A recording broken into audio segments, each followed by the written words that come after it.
Good afternoon, everyone.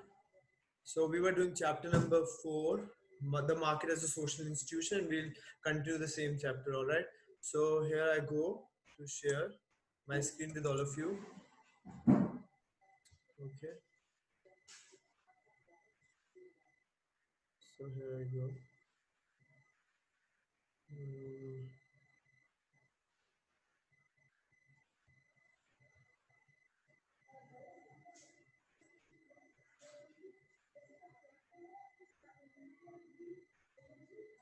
okay, so here is 12th.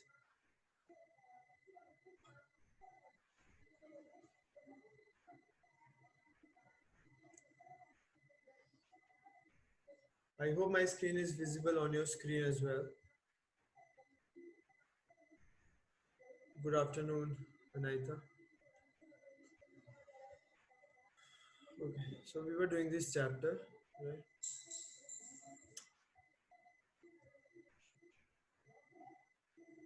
Okay.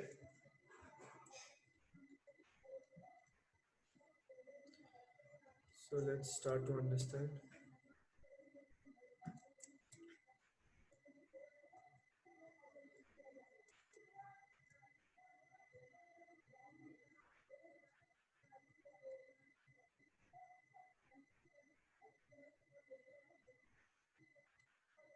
So we were understanding what? We were understanding the effect of colonialism on Indian market, right? What happened to the Indian market when Britishers came in India, right? We were understanding that. And how was market like before colonial period?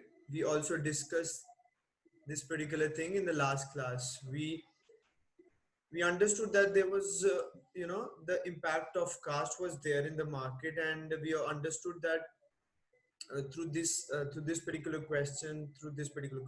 Look, these both questions are very much on the same point. They are heading towards the same point. Highlight the caste based markets and trading networks in pre-colonial India, and this is also trade and commerce operated through caste and kinship networks in India. So both these questions are somewhere on the same point, right? So you can use both these questions to write your answer. And I've already told you that the caste of Tamil Nadu, that is Natu Kotai Chettiars, they were involved in doing trade and commerce and business, all those things they were doing. And I've also told you the about the hundi. Hundi is a kind of bill of exchange, a kind of trust between two people who belong to same caste.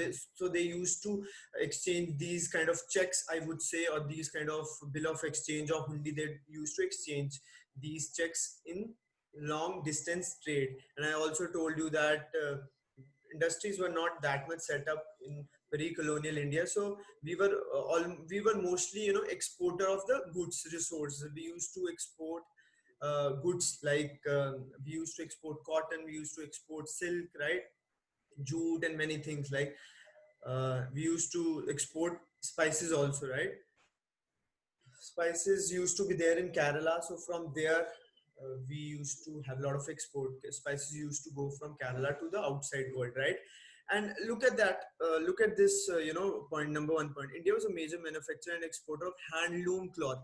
Now, what is handloom cloth? When I'm saying handloom cloth, basically loom is a kind of loom is a kind of machine, right? It's a handloom machine, and there is a power loom is also there, right? So when I'm saying handloom, then it is a machine that is run by our hands, that is manually run. Like uh, we used to formulate, we used to produce or manufacture the cloths, the fabrics through handloom machine, right? It was happening in pre-colonial India because we didn't have power loom, the machines that could run from electricity. We don't have that power looms, like, or electric loom or power loom. We don't have that. So we were using handloom machines to make cloths, to make fabrics, and we used to export that cloth, right? And obviously we were exporting silk also, cotton also. So we have that kind of export at that particular time. it was not, on the large scale. We don't export the things on large scale. We didn't have that kind of setup, where we had the electric looms where we can produce cloth or fabrics on a large scale. We don't have that. So we had limited, production in terms of cloth or the kind of fabric that we were making out of cotton or silk, right? So that used to be happen. I am sure you are clear with this point. And number second point, we talked about that pre-colonial India had its own, banking system, had its own kind of trade, and that people used to trade like Natu Kotai Chettiars used to trade through that hundi or bill kind of exchange, right? So I've discussed all these things in previous class also. So what I want to say here is that this is a kind of trade that used to be there in pre-colonial India, and this kind of question that I've opened the next slide. This is also pretty much on the same point, right? You can, write points from both these slides, from this slide and from this slide as well. So today we're going to talk about Jajmani system used to be there, where, Jajmani system where people used to exchange goods, because money was not involved at that particular time, in the market. So people used to exchange the goods, right? If a peasant is working in the land of a landlord or who is owning a land, then um, eventually when that work is finished, when the crop is harvested, then the landlord is going to give him, food grains, kind of rice or wheat. That used to be there in Jajmani system. That's the reason it is written here that it is a non-market exchange of produced goods and services within the Indian villages without the use of money. I told you that in Jajmani system there was no exchange of money but exchange of goods and services that used to be there. That's the reason it was a kind of non-market exchange, right? Because these kind of exchanges used to happen within Indian village only. So these two slides are actually telling us about the trade and commerce, uh, trade and commerce in pre-colonial India, and the effect that caste had on in trade and commerce. That's the reason we mentioned that Natu Kotai Chettiar's caste of Tamil Nadu, right? So I'm sure it is you have understood this. Then today, yesterday in the last class, I discussed two three points of this particular slide. Now we're going to talk about what we're going to talk about the the change that came in India, in that change, the change that came in India, the change that came in the Indian markets, right? So now this is another aspect, which kind of aspect that came out of colonialism. So colonialism and the emergence of new markets. So the advent means introduction. The advent of colonialism in India produced major upheavals. Upheavals means great changes that came in Indian economy, right? Causing disruptions. Disruptions means kind of disorders in production, trade, and agriculture. A well-known example is the demise. Uh, Demise means end of the handloom industry. I told you that in pre-colonial India, India was using, or the Indian market was using what? Indian market was using machines that would run through, hands that would manually run. So India was using that machine, but Britishers had machine that would run through electricity. So they had power looms. So they could produce or manufacture more cloths than India. In a single day, if you compare the production or if you compare the output of handloom as compared to the power loom, then power loom is always going to produce more fabrics, more textiles, more cloth out of one day, right? So that's the reason there was a demise of handloom industry, and due to the flooding of market with cheap manufactured textiles from India.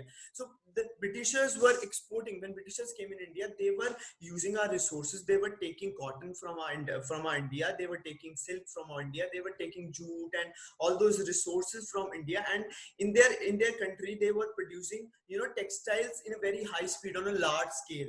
High production was there. So they were selling all those products in India with a cheap rate, right? So Indians went towards that particular path to buy cheap cloth, because they were produced on a high scale. That's the reason Britishers were exporting the textile in a high scale, and the Indian people used to buy those textiles, right? So this actually gave a blow. This gave actually kind of shock to the handloom industry. That's the reason there was a demise of the handloom industry in India. So I'm sure you have understood the number one point, right? So here I'm talking about the the changes that came in the market, how the market was like in the colonial period. Now I'm going to talk about the second point. In the colonial era, India began to be more fully linked to the world capitalist economy. So now there is a word that came here, capitalist economy. Look, what is capitalist economy? Capitalist economy is a that economy in which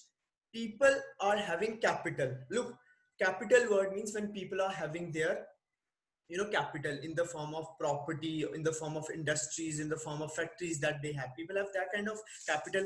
So they also have control over the resources, they have also control over the raw materials. And in capitalist economy, government is not interfering a lot. I told you about the laissez-faire, where there is a free market, and out of free market, laissez-faire concept comes out. So what happens in a capitalist economy? Government don't interfere a lot in the manufacturing, don't interfere a lot in the market. So in capitalist economy, people have a lot of capital in the form of factories, industries. And what happened in colonial era, India began to be more fully linked to the world capitalist economy. So every during 17th or 18th century, world was, especially Europe, was setting up a lot of factories, was setting a lot of industries. So India start being linked to the world capitalist economy, because India was becoming a place where they could collect all those resources that they needed to that they needed to manufacture finished goods, right?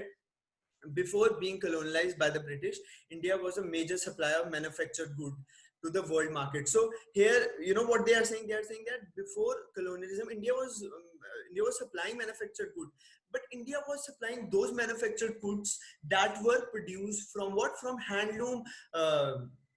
System that India would produce through handloom system. So India was supplying, but not on a large scale. Remember that power loom is always going to produce things on a large scale, but handloom is not going to produce it. But India was supplying before colonialism. Also, India was supplying, right? So, but when Britishers came, then India began to be more fully linked to the world capitalist economy, right?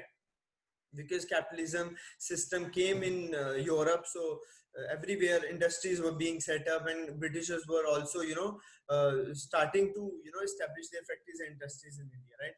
So after colonialism, she became a source of raw material and agriculture products and consumer of manufactured goods, both largely for the benefit of industrializing England. As I've told you that in England, right, in England, in Europe, the industries were being set up, right? So India was becoming a source for them, because they would collect all the raw materials from India, and they would produce finished goods right in their industry. So India was becoming, she means India. India became source of raw material also, and India was using their manufactured good also. Look what is written here, a consumer of manufactured goods. So India became a consumer of manufactured good also, because textiles and fabrics and cloths and different kind of products were being sent to the India. So India was importing. In fact, Britishers were importing in India, so that more and more Indians buy those cloths and fabrics and all those things that were that were coming from England. So it was largely, look at that, what is written here, it was largely benefiting the industrializing England. It was obviously, it was benefiting. Then the fourth point, new groups, especially the Europeans, entered into trade and business, sometimes in alliance with existing merchant communities, and in some cases by forcing them. So new traders were coming in India, because India was a kind of place where they were finding all kind of raw materials. They were India was a kind of good place for them, where they were finding all those raw materials. So new traders, especially Europeans, were coming in India in order to collect more and more raw material, then export it to the England. So more and more traders were coming in from England, and sometimes they were, look at that, what is it, sometimes in alliance with existing merchants. So the merchants, the traders that were already there in India, I'm talking about the Indian traders. So sometimes they were in alliance, sometimes they were in alliance means sometimes they were in agreement with the merchant traders and were doing trading with the Indian merchants. But sometimes in some cases they were forcing also, they were forcing them to they were forcefully coming into India and doing trading. So sometimes they were in alliance and sometimes they were not in alliance. So this is what this point is all about. This is the fourth point.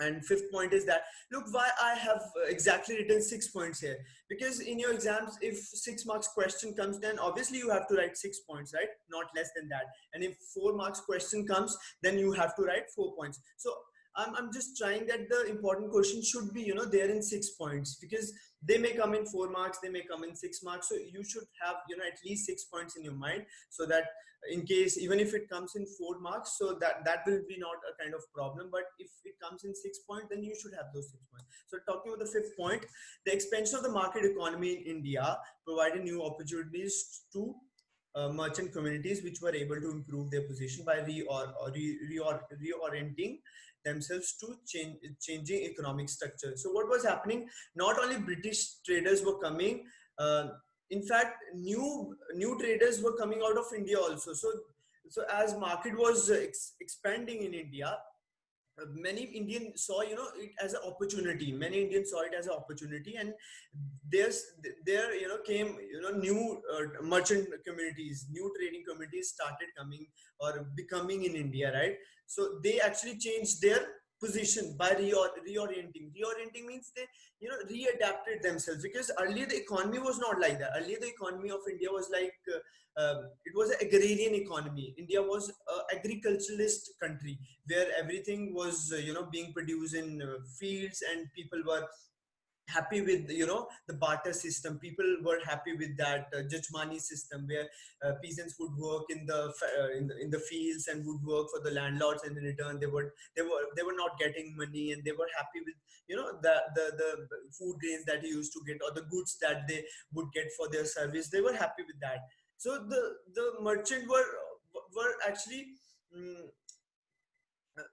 merchant were actually treating this entire system in that particular way, where everything was based on agriculture, and there was no flow of money. But the moment Britishers came in India, the market, the system of market changed completely. India, from agrarian society becomes a kind of, market based society. And that, really, for new traders, it was important to reorienting themselves. Reorienting themselves means to reshape themselves, to rearrange themselves, so according to the circumstances that was happening. So new trading markets or new merchant groups came into India. So there are certain examples. The examples are there in this slide. Look, uh, new groups entered into trade, for example, Marwadis and Parsis. So you can really write the examples of these two trading communities, Marwadis and Parsis. So they started actually coming in the industry. They started becoming trading communities. So this is what fifth point is all about. In some cases, new communities emerged to take advantage of the economic opportunities provided by the colonialism, and continue to hold economic power even after independence.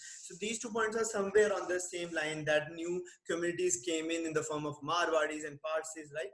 I'm sure you are understanding. Okay, then this slide, look, these two slides and this slide, basically all these have the same content. It also look at the question: in what ways did the Indian economy change after the coming of colonialism? Look, you don't have to get confused that the question has come in different way, right? It can come in any way. Here we are talking about colonialism and emergence of new market. That this basically statement, and this, but the statement, the in what ways the Indian economy changed after the coming of colonialism, they are actually one of the same thing, right? So this also you have to tell the same thing, that it disrupted the production, trade, and agriculture. So earlier India was agrarian society, then the shift was coming. Actually, this is what this particular point means. Closing handloom units due to flooding of market with cheap manufactured textiles. So cheap manufactured textiles were coming out of England, right? It began to be fully linked to the world capitalist economy. India started becoming fully linked to the world capitalist economy. It became a source of raw materials. So when Britishers came in, India was a source of raw material, but not on larger scale. But when Britishers came, they started, exporting more and more raw materials to their industry, because industries were being set up in that particular region, European region. So new groups entered into trade and business. For example, Marwadis and Parsis setting up coffee and tea and rubber plantation. So the demand of coffee, the demand of tea also started, being felt in the European region. So they started planting, the the the coffee crop or tea crop or rubber plantation was there. So India became a kind of place where they would, grow all those raw materials and take it to their own nation. This is what actually this particular question meant, right? So I'm sure you have understood. So you can write points from this slide, from this slide and from this slide as well. So we've got three options. Everything is so clear. So you can actually write points from anywhere, right? but your point should be at least 6 points if it's a 6 marks question, but and little bit explanation should be also there. That's the reason I always discuss more and more with you, so that you can able to write the explanation, because one line is not going to matter. One line is not at all going to matter. You have to at least write for 4 to 5 lines for a single point, right? So you can take help from these slides to write your answer, right? And I've discussed a lot. I'm sure you have understood everything. Okay, so can you text me if you have understood? Can you text me? So we have understood what? We have understood market in pre-colonial India, and we also understood market in colonial period. Okay. So we have understood both the aspects, right?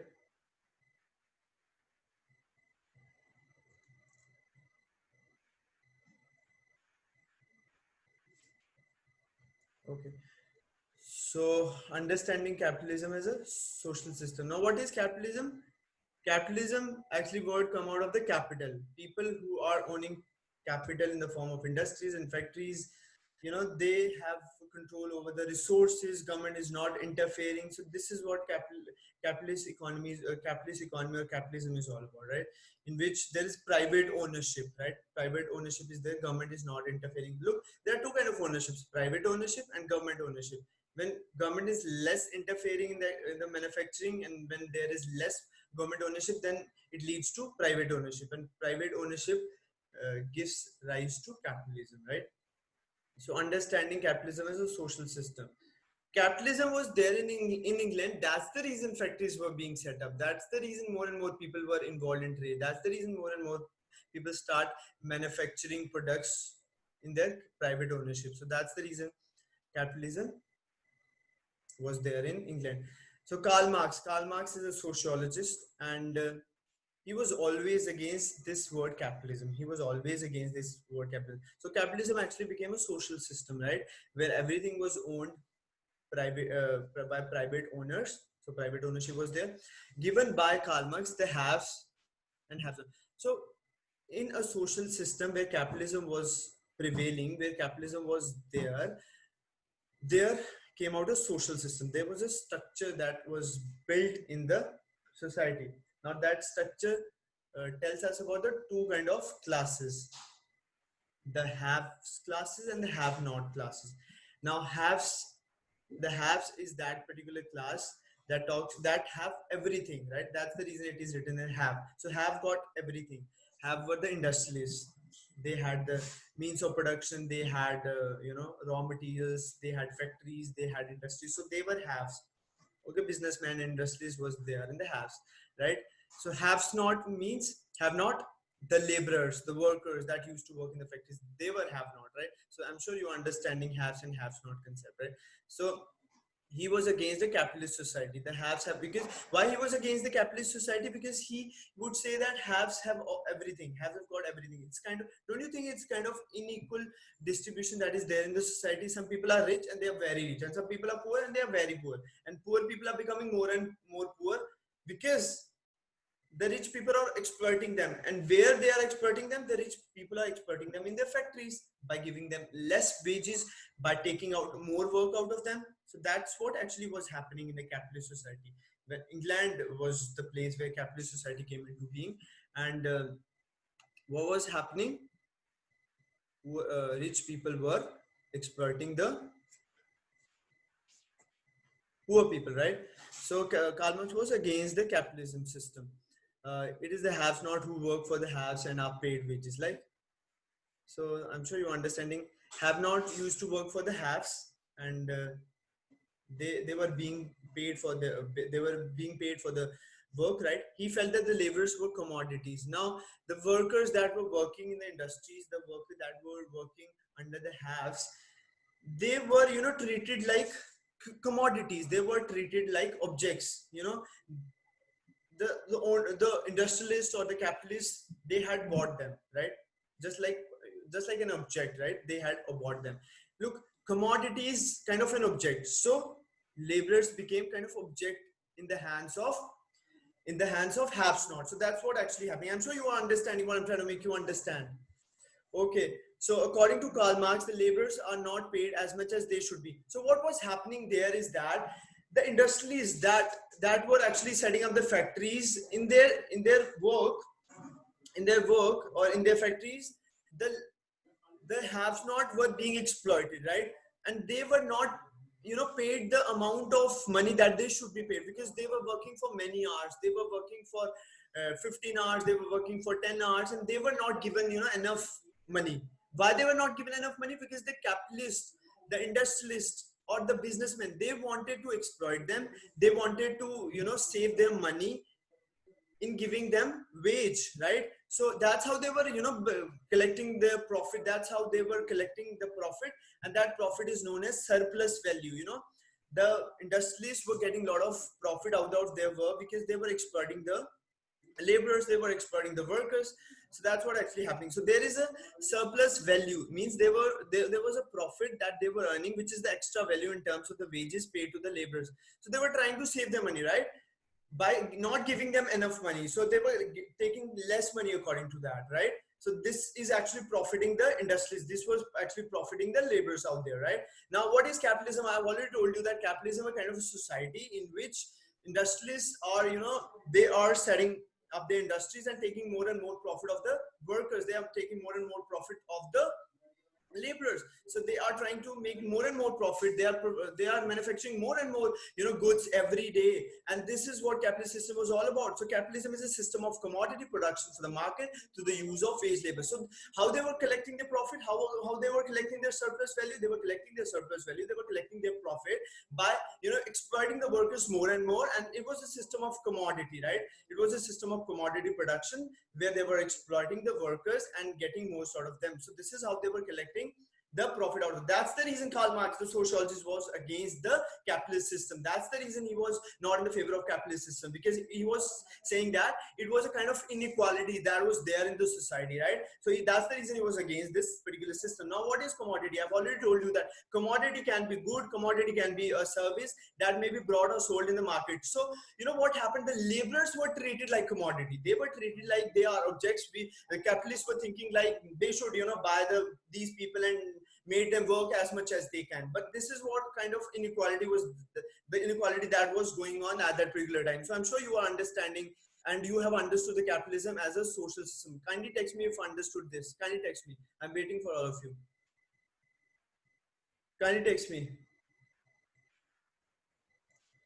So this is what actually was going on at that particular time. So this is how capitalism was going on, right? And it became a kind of social system, right? So I'm sure you have understood the capitalism. I'm sure you have understood the haves and haves not. I'm sure you have understood who were haves and who were haves not. And I'm sure you have understood why Karl Marx was against this particular system. I'm sure you have understood what is capitalism. I'm sure you have understood this commodity, right? He wanted to make sure that they should not be used as a capitalist, right? So this is what actually was happening out there, right? Now we're going to move to understand the next slide, right? So what happened? Commodification. Look, I've already told you that commodity is a product. Commodity is a kind of goods, that can be sold or that can be sold. So this is what was happening at that particular time, capitalist economy at that particular time. I've got the indication. This class is going to get over in 10 minutes, right? So commodification, right? Commodification, two features of capitalist society. So commodification and consumption were the two features of this capitalist society that I've just discussed with you, right? So what is commodification? Explained with the examples.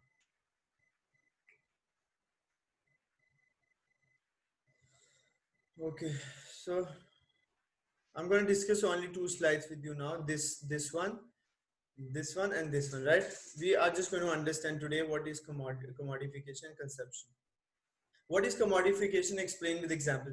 Things that were earlier not traded in the market have become commodity. It is called as commodification. Example: sales of organs, kidneys by the rich to by poor to the rich. Patients, commodification of labor, sales and purchase of human beings in earlier times. Sale of bottled water. Look, there was a time when many things were not treated as commodity. There was a time when many things were not treated as goods, or many things were not treated as services, right? There was a time when people would not treat a bottle of water as a commodity. There was a time when people, people don't sell the water just like it is sold nowadays, right? So nowadays water has become a commodity because people are selling it in the market. Distilleries and different kind of brands have come in where people are selling. Earlier there was people don't treat organs like commodity. Nowadays people are buying organs like kidneys. People are transplanting heart and many things. So so that's how the market has changed, right? In the modern time nowadays, there is commodification of labor also. People buy people just like they are commodity. This is what is happening in the industrialist world, and this is what is happening in the factories, industries, right? In the capitalist. So many things, look at that, what is it in there? Things that were earlier not traded in the market have become commodities. It is called commodification. So now you can give a lot of examples like sale of organs. Nowadays many, it's unfortunate that many poor people who need like a lot of money, they buy their one kidney, right? to the to the rich person who needs it, right? Nowadays look at that, what has actually happened. Commodification of labor, I've already given you the explanation of commodification of labor, that what happens in the industrialist life. Okay, so sale and purchase of human beings in earlier times, right? Nowadays human trafficking, there is a word, human trafficking.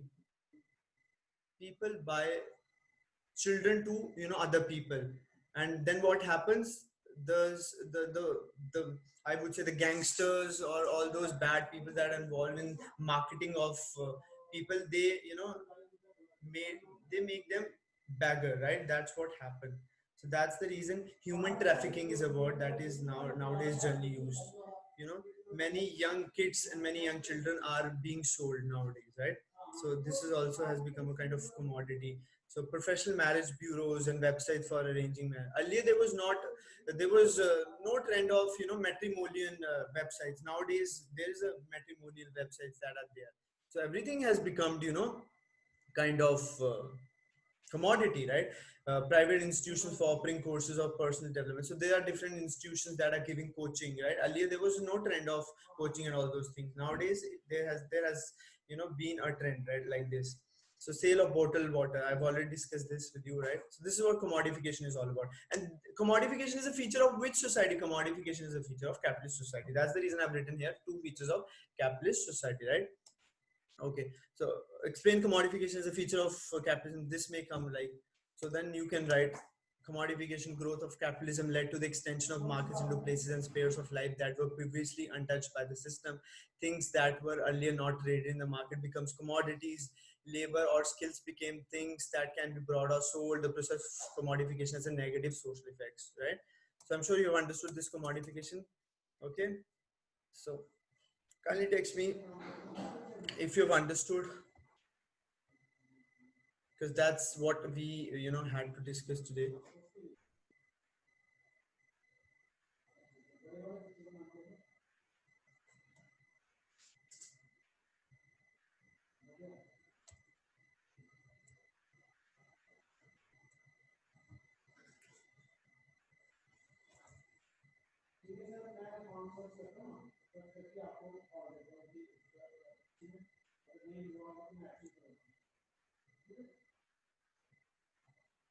I think only Saurabh is active, no one else is looking or seems to be active here in this class.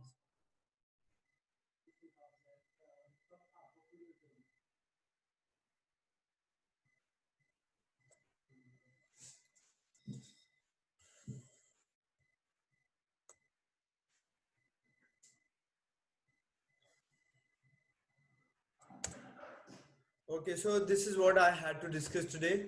Okay, so we have discussed commodification, one feature of capitalist society, and tomorrow we're going to discuss the rest that's there in this chapter, consumption and all those status symbol and all those things that are going to come, in this chapter. Okay, so I've actually come to an end. So So okay. So until then, take care all. Stay safe. Stay at home and work.